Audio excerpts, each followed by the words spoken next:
Every major financial advisor on television, mainstream radio, and social media tells you the exact same thing.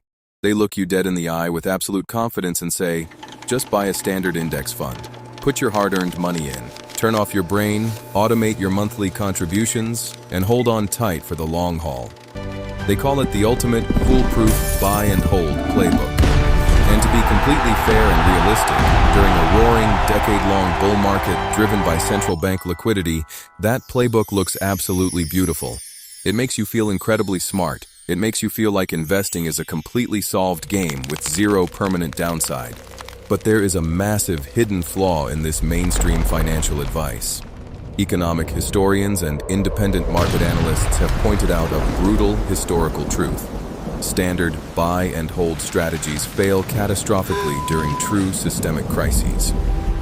When a genuine macroeconomic collapse hits the financial system, broad market index funds do not protect your capital. They do not act as a shield or a safe harbor. Instead, they act as a heavy anchor, dragging your entire net worth down into the freezing depths right along with the broader market indexes. Think back to the most devastating market downturns that have shaken our modern world. The legendary collapse of 1929, the global financial crisis of 2008, the sudden pandemic shock of 2020, and the brutal inflationary breakdown of 2022. In every single one of those historic moments, mainstream portfolios did not just experience a minor temporary speed bump. They shattered into absolute pieces, taking retail investors years and sometimes over a decade just to break even on a true purchasing power basis. If you are currently relying solely on standard index funds to protect your retirement, your legacy, and your family's financial future, you are actively exposed to a dangerous level of systemic risk. So, what does the world's smartest institutional money do when the cracks begin to show in the foundation?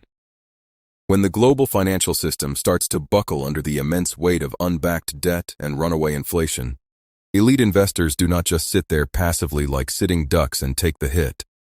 They completely abandon the retail playbook. They stop listening to mainstream advisory firms, and they rapidly rotate their capital into a highly specialized, historically resilient set of alternative asset classes. In this comprehensive deep dive, we are going to break down 5 specific asset classes designed to protect or even double your wealth during major market crashes. We are not talking about speculative gambles, internet meme coins, or risky options trading strategies. We are talking about historically verified safe havens. If you want to stop being a passive victim of the next market cycle, pay close attention to how these 5 distinct vehicles operate. To truly understand why these specific vehicles work so effectively when everything else around them is crashing, we have to look closely at how capital behaves when systemic panic sets in. This brings us directly to a fundamental macroeconomic concept known as the crisis transfer theory, which governs how institutional money moves during panics. During a booming, highly liquid economy where money is cheap and easily accessible, capital flows freely into speculative, growth-oriented assets. Investors eagerly chase high-flying tech valuations, unbacked digital tokens, and aggressive growth equities that burn through cash. We call these collapse assets because the very moment the economic tide turns, their perceived value completely evaporates. They rely entirely on cheap credit, low interest rates, and soaring consumer confidence to maintain their artificially inflated market valuations. But when a severe recession strikes, or when inflation rips through the purchasing power of the domestic currency, the psychological landscape changes instantly. Confidence completely evaporates from the market.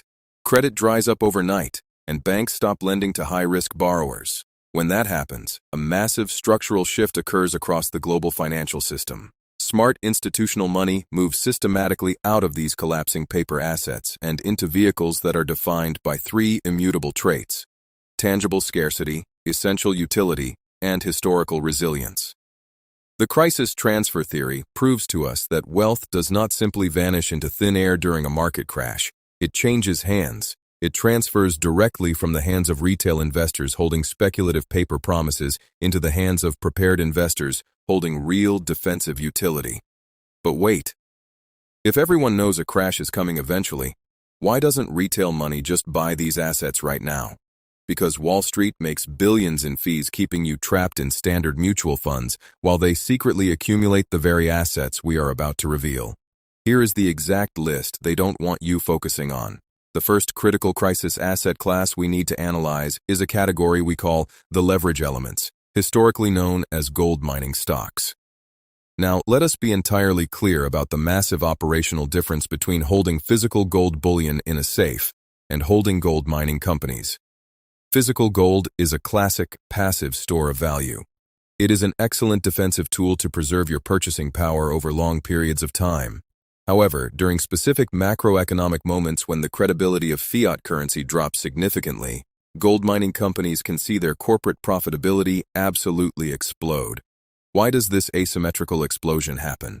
During an intense economic crash or a monetary crisis, the nominal price of gold typically rises or holds remarkably firm because human beings naturally lose faith in paper money. At the exact same time, a severe recession causes widespread economic deflation in other areas of the primary economy. The cost of corporate labor drops. The cost of industrial fuel drops. The cost of mining equipment, heavy machinery, and environmental processing completely plunges. This unique combination creates a massive, rapid profit margin expansion for mining companies. Their top-line revenues go up or stay stable, while their baseline operational costs completely plummet. This is the financial leverage engine in action. We saw this exact dynamic play out perfectly during the dark days of the Great Depression. While the broader stock market was being completely wiped out and erasing generational wealth, a dominant American gold producer named Homestake Mining gained a staggering 474%. Not only did its stock price skyrocket from around $75 a share to well over $400 a share during the worst economic collapse in American history, but it also consistently maintained and increased its dividend payouts to its shareholders. However, you must understand the strict rules of engagement when dealing with the leverage elements. These companies are noted as highly volatile and are intended strictly for specific crisis positioning rather than long-term, permanent holding. If you hold them carelessly during a roaring bull market, they can underperform significantly. But when the core monetary system fractures, they transform into absolute powerhouses of wealth generation. Our second crisis asset class takes us directly into the deep waters of the global debt markets. Sovereign debt shields, traditionally referred to as long-term Treasury bonds. When a sudden, violent stock market crash or a deep deflationary spiral hits the financial ecosystem, the immediate instinctual reaction of global institutions and sovereign wealth funds is a frantic, unconditional flight to quality. Capital races across the globe to find the absolute safest legal haven available on paper. Historically, that undisputed haven has been long-term United States government debt. When the stock market plunges, the Federal Reserve typically steps in to cut interest rates sharply in a desperate attempt to stimulate the domestic economy. As market interest rates drop, the underlying capital value of existing long-term bonds with older, higher interest rates goes up significantly. This creates a powerful, mathematically driven inverse relationship. When equities crash, long-term sovereign bonds appreciate rapidly in value. One of the most common and highly liquid vehicles that everyday investors use to access this specific asset class is the TLT-ETF, the iShares 20-plus year Treasury Bond ETF. Alternatively, you can purchase direct government bonds straight from the Treasury Department. During the 2008 global financial crisis, while the S&P 500 was aggressively losing roughly half its total value, long-term treasuries experienced a massive, historic bull run. They protected investor capital when almost nothing else on earth could. However, you must always keep the broader macroeconomic context in mind. Sovereign debt shields excel beautifully in deflationary crises, where interest rates are actively being slashed. If a crisis is driven strictly by runaway inflation and rising interest rates, bonds will face intense downward pressure. This is why a diversified defensive stance is absolutely non-negotiable. The third crisis asset class is one of the oldest, most reliable, and most foundational stores of human wealth in existence: greenacre assets, universally known as farmland. Farmland derives its immense, unyielding value from two undeniable realities: tangible scarcity and essential utility. The total amount of arable, highly productive agricultural land on this planet is strictly limited, and it actually decreases every single year due to urban sprawl and commercial real estate development. Yet, at the exact same time, the global population continues to march upward. Human beings absolutely have to eat multiple times a day, regardless of the unemployment rate, the rate of inflation, or the state of the banking sector. Because of this baseline biological reality, farmland offers an incredibly predictable dual return profile. First, it generates stable, ongoing income through consistent crop yields and predictable cash leases paid by farm operators. Second, the underlying land itself historically retains its raw worth and actively rebuilds generational wealth out of the ashes of economic collapses. When the purchasing power of paper money is inflated away by reckless central banks, the nominal value of the food produced on that land naturally adjusts upward to perfectly match the new economic reality. Think about this. Tech companies can go bankrupt, currencies can be revalued to zero, and entire industries can vanish due to artificial intelligence. But can anyone delete the dirt that grows your food? This is exactly why billionaires like Bill Gates have quietly become the largest private owners of American farmland. They know paper wealth is an illusion. For the everyday retail investor, going out and purchasing an entire commercial farm directly is rarely practical or affordable. Thankfully, modern financial markets give us clean, accessible entry points through farmland real estate investment trusts, commonly known as REITs. Two prominent, highly regulated options in the U.S. stock market are Gladstone Land, ticker LAND, and Farmland Partners, ticker FPI. These entities purchase premium agricultural land and lease it back to professional farmers. While their public stock prices can fluctuate in the short term based on general market sentiment, the core physical asset underneath remains unyielding, acting as a rock-solid anchor for your wealth. Our fourth crisis asset class brings us directly back to the public equities market, but inside a highly specific protected sandbox. The baseline giants, traditionally known as consumer staples. When a severe economic crisis hits the nation and everyday households see their personal budgets tighten drastically, consumer behavior undergoes an instant, predictable shift. People stop purchasing new sports cars. They completely cancel luxury resort vacations. They put off upgrading their personal electronics or buying high-end fashion items. But what don't they stop buying? They still buy groceries. They still buy soap, toothpaste, laundry detergent, trash bags, and essential household cleaners. They still buy cheap comfort food to get through the day. This is what economists refer to as inelastic demand. Because these products are completely mandatory for daily human life, the massive corporate entities that manufacture and distribute them maintain highly stable, recurring revenues even during the deepest, most painful economic recessions. We are talking about dominant blue-chip corporate giants like Walmart, McDonald's, and Procter & Gamble. Investors who are looking for broad, diversified exposure to this entire defensive ecosystem without picking individual stock winners and losers often turn directly to the XLP ETF, the Consumer Staples Select Sector SPDR Fund. Historically, consumer staple stocks do not completely escape the laws of market gravity during a massive panic-selling event, but they tend to decline significantly less than the broader, volatile market. More importantly, because their corporate earnings remain remarkably stable throughout the storm, they continue to pay out reliable, consistent dividends. This allows you to collect cold, hard cash flow in the middle of a recession and reinvest it back into the market at lower prices when everything else is on sale. Now, let us expand our defensive blueprint even further by introducing our fifth and final crisis asset class, multifamily residential real estate. Much like the farmland we discussed earlier, human shelter is an absolute biological necessity. It sits at the very base of Maslow's hierarchy of human needs. During an intense economic downturn, people can easily choose to stop going out to commercial shopping malls, they can stop working in high-rise office buildings, and they can completely stop staying at luxury hotels, but they absolutely cannot stop renting or housing their families. Shelter is non-negotiable.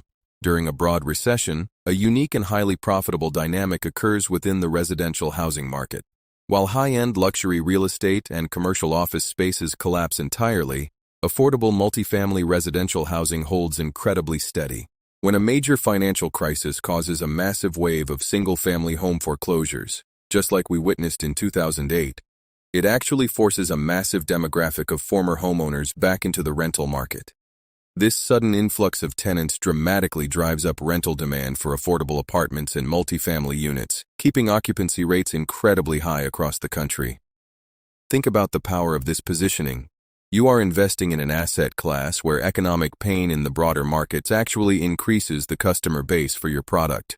When people lose their homes, they don't move under a bridge. They move straight into affordable apartments. We have clear, undeniable historical proof of this resilient behavior. During the 2008 Great Recession, a crisis that was literally triggered by a systemic subprime real estate bubble, the apartment sector recovered drastically faster than any other property type in the country. By the year 2010, multifamily occupancy rates and average rents began climbing steadily across America, even while the rest of the broader macroeconomy was still flatlining and struggling to find its footing. For the everyday investor who does not want the intense operational headaches of being a physical landlord, managing tenants, chasing down rent checks, and fixing broken pipes, this asset class can be cleanly accessed via highly diversified residential real estate investment trusts. Institutional giants like Avalon Bay Communities, ticker AVB, or Equity Residential, ticker EQR, focus exclusively on high-density, high-quality rental properties in resilient markets. They collect the rent, manage the properties, and pass the steady cash flow directly to you in the form of regular dividends, giving you a powerful shield against economic chaos. Now that we have comprehensively reviewed these 5 powerful asset classes, how do you actually apply this high-level macroeconomic information to your personal financial situation? It all starts with a simple, brutally honest step. You must perform a thorough audit of your current portfolio today. Open up your brokerage accounts, look past the daily green or red numbers, and analyze your holdings deeply. You need to determine exactly how much exposure you have to high-risk collapse assets versus true crisis assets. Ask yourself honestly if you are heavily over-indexed on speculative tech stocks, high multiple growth equities, or generic index funds that will instantly drop 40% the moment a major recession hits the wires. You must look to see if you have any exposure at all to tangible scarcity, essential utility, or deflationary protection. Market history clearly suggests that you do not want to wait until a systemic crash is blasted all over the evening news to finally make your move. By that late stage, absolute panic has already set in, market spreads have widened significantly, and the entry prices for defensive assets have already spiked out of reach. You want to be actively prepared for market volatility rather than constantly reacting to it after the damage is done. The strategic takeaway here is to consider moving 10 to 20% of your total investment capital into these defensive crisis positions to protect your hard-earned wealth. Maintaining an 80% exposure to long-term broad market growth is perfectly acceptable for the core wealth-building engine of your portfolio, but keeping that defensive 10 to 20% sleeve dynamically allocated across assets like the leverage elements, sovereign debt shields, greenacre assets, the baseline giants, and multifamily real estate gives your net worth a massive emergency shock absorber. It effectively protects your downside, preserves your precious liquidity, and gives you complete peace of mind when the markets turn red. To successfully navigate this asset allocation strategy, you also need to understand exactly when the risks of a major systemic downturn are actively rising across the economy. Fortunately, you do not have to guess or rely on talking heads on television. You can look directly at objective, institutional market signals. There are 3 critical macroeconomic indicators that every serious investor should monitor closely to spot a looming recession: the yield curve, credit spreads, and unemployment rates. First, you must monitor the yield curve, which measures the spread between short-term and long-term government interest rates. You want to watch closely for the normalization or sudden uninversion of the curve after a long sustained period of inversion, because this re-steepening is, historically, the exact moment a severe recession begins. When short-term yields fall rapidly back below long-term yields, it signals that the market is bracing for aggressive federal rate cuts to combat an imminent economic contraction. Second, you need to track corporate credit spreads, which measure the difference in interest rates between incredibly safe government bonds and high-yield corporate debt. You want to watch for a sudden, aggressive widening of these spreads because it proves that institutional lenders are getting incredibly nervous about corporate defaults and are demanding much higher premiums to lend money. When credit spreads blow out, it means the corporate bond market is locking up, making it nearly impossible for over-leveraged companies to refinance their debt. Third, you must watch the national unemployment rates to gauge the true fundamental health of the domestic labor market. You are looking for a steady, structural bottoming out, followed by a clear, sustained rise in unemployment. Historically, once the 3-month moving average of the unemployment rate rises by even half a percentage point above its low from the previous 12 months, a recession is already underway. When the labor market finally cracks, consumer spending quickly follows it off a cliff, triggering a broad economic contraction. By keeping an eye on these 3 indicators, you can read the health of the economy clearly and spot the structural cracks long before they turn into full-blown panics. The trend is clear, and the data is absolute. The standard mainstream buy and hold playbook is incredibly easy to follow, but it leaves you entirely exposed and vulnerable when the macroeconomic weather turns violent. True, lasting wealth preservation is not about blindly hoping for the best. It is about deep asset balance. It is about acknowledging that structural economic crises are an inevitable part of our financial system and actively building a portfolio resilient enough to survive and thrive right through them. To implement this plan effectively, sit down this evening and calculate your exact exposure. Subtract your speculative growth investments and see what remains in the realm of tangible scarcity and essential utility. Begin looking into liquid defensive vehicles like the TLTETF for your sovereign debt shields or the XLPETF for your baseline giants. Explore agricultural options like Gladstone Land or residential plays like Avalon Bay to anchor your real estate sleeve. You don't need to liquidate your entire portfolio or abandon your long-term growth goals, but building a 10 to 20% defensive perimeter ensures that you hold cash-generating power when liquidity vanishes from the streets. Take a serious, hard look at your personal investments today. Listen to what decades of historical market data are telling you. Protect your downside capital, deploy your money strategically into assets defined by real-world utility, and you will be completely ready for whatever the market throws your way. Thanks for watching. If you found this data-driven breakdown valuable, make sure to hit the like button, subscribe to the channel for more authentic market insights, and let me know in the comments section below. Which of these 5 crisis assets do you trust the most to protect your family's future? We will see you in the very next video.